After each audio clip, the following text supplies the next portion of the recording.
kkooti eno ebooze olwaleero nekubako abantu ba Maria Nagiriinya saako ne Ronald Kitayimbwa era ng'omulamuzi okusinziira ku bujulizi obwaleetebwa mu kkooti eno ategeezezza lwatu nti bonna bano omukaaga bavunanibwa musango guno omusango gwabasinga era n'abasindi buli omu n'amusalira ekibonerezo kyasaanidde okuba ng'agwanira.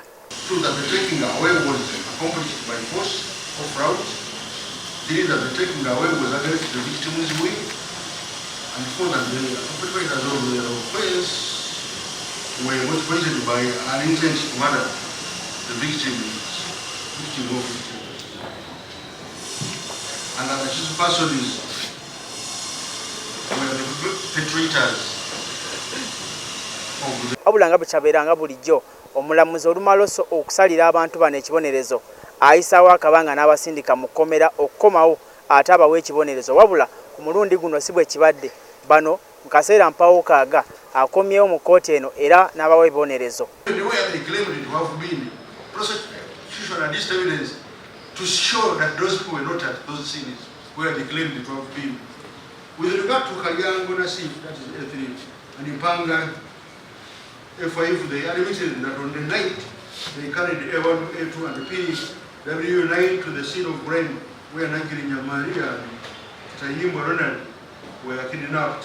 From A5 admitted to having seen A1 in a vehicle which had stopped them.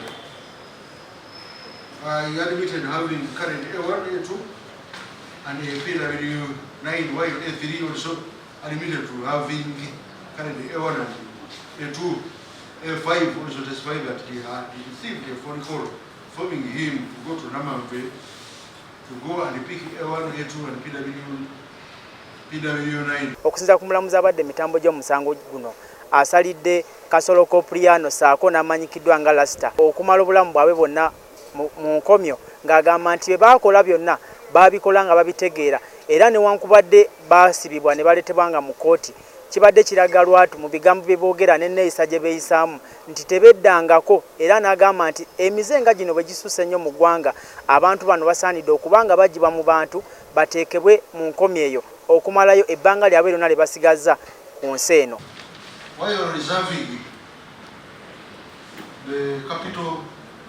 Sentence for A1, that is the capital punishment for A1 and A2.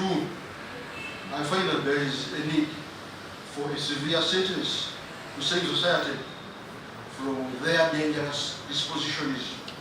Accordingly, each of A1, that is Kasolo Coporiyamu, alias Arsenal, and A2, Lubega Johnson, alias Eto, alias Mano, alias Rasta, is hereby sentenced to imprisonment for life on each count.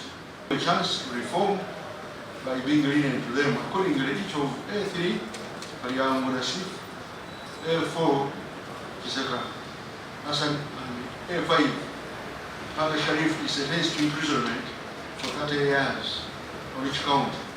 The sentences shall run concurrently and abalala abakwatibwa n'abantu bano basaliddwako ku kibonerezo omulamuzi n'abalagira okwebaka mu nkomyo okumala emyaka 3 wabula n'abawa nti singa beemulugunya ku bibonerezo bino baddembe okuddukira mu kkooti esingako wano era nga ye kkooti egirirwamu okulaba nga edda etaabuluza oba ekendeeza. And the office of the DPP is committed to ensuring a crime-free society. In this case, the convicts were members of a criminal gang that was... Kkooti nembuuza bulungi ebibuuzo kkooti nga amateeka amatuufu Sadaati n'anvaako. Lubega naye bamusingisiza omusango naye ng'ate tebamuwadde ekibonerezo kya kufa nga gavumenti obadde esaba kubanga omusango okusinga kuno maximum punishment ya death. N'olw'ensonga eyo bwe kityo bitambudde ku Lubega tujja kukola apiiro waliwo wallahi kibali kibagwana. Ne bano abaana bano abasatu abagambye mbu twagala bakendeze ku kibonerezo okusaba kwabwe kubadde mu kkooti baleke tukola nga Sennabulya batusalire wansi w'emyaka gya Sennabulya babasalire emyaka 3 babayambye wempulira tebagala kukola apiiro neewunyiza. Niye njagala nnyo okwebaza abamawulire mukoze omulimu munene okuba Nagiriinya lwe yakuba abamawulire mu nnyambidde nenyo era mwe mwavaako n'okubeera oli wano mutulamu nepulezidenti okuvaayo n'abanga kiki gyeyasomera era nabeera nga ajjako naye okukiyigiramu so mwebale nnyo bannanga bamawulire mwebale kubanga gavanga mawuli gade gafuluma ate nolwaleero ngenda okuwulira nokubakya mawuli gafuluma ate omusango guno naye ate nebaza public enyambe nnyo okuguma nabe abantu bangi babadde bakwatibwako ekyokufa kwa Nagiriinya ogere okumusabira bannange ekino kyatukwalako fena tumusabire omukama twagala okusaba abo bonna abali eyo nga balina ebikolwa ng'eby'abantu bano okutta obulamu bw'omuntu kibi. He deserves that punishment. He deserves that punishment. Kubanga ffe be yalekera pain eyo paka omuntu aliva mu nsi bambi tuyise mu challenges. Main suspect ono Kasolo buli wajja mu kkooti yakulaga nti he is not bad allegation. He committed a crime, all evidence that he has yakikola, but whenever he comes again in a sluggish way, so it has been torturing. Buli omu, especially the father. Era I'm sure omuntu asenze kalafunye best judgment at least. Yani yetaata kubanga omwami wankubadde nga Coporiyamu Kasolo asaliddwa ekibonerezo kino ekyokumala obulamu bwe bwonna mu kkomera, wabula kyeraze lwatu nti ono teyeekomyeko ng'era bw'abadde ayingizibwa mu bbaasi y'amakomera aweze lunywe, ng'era bangi basonzeemu olunywe ababadde ku kkooti eno nti kekabatanda n'afubutukayo mu kkomera eyo weyakoma watandikira.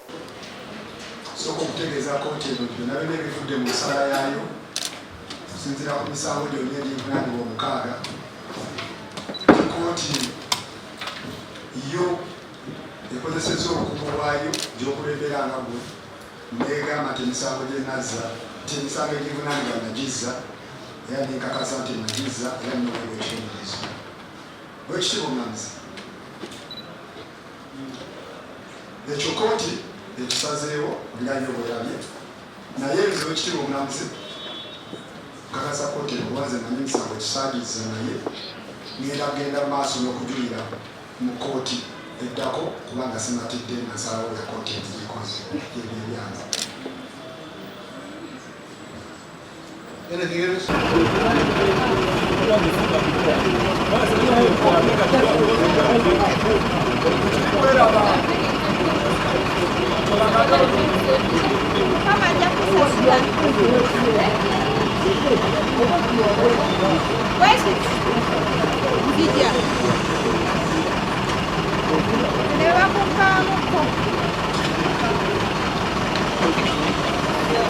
And the office of the DPP is committed to ensuring a crime-free society.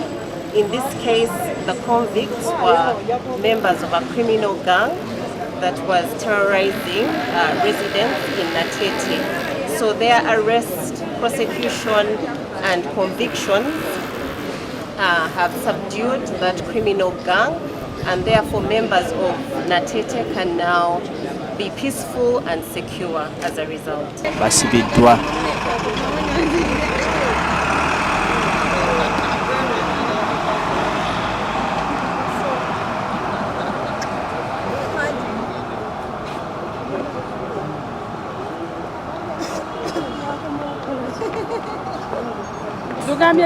nze Omulangira Moses.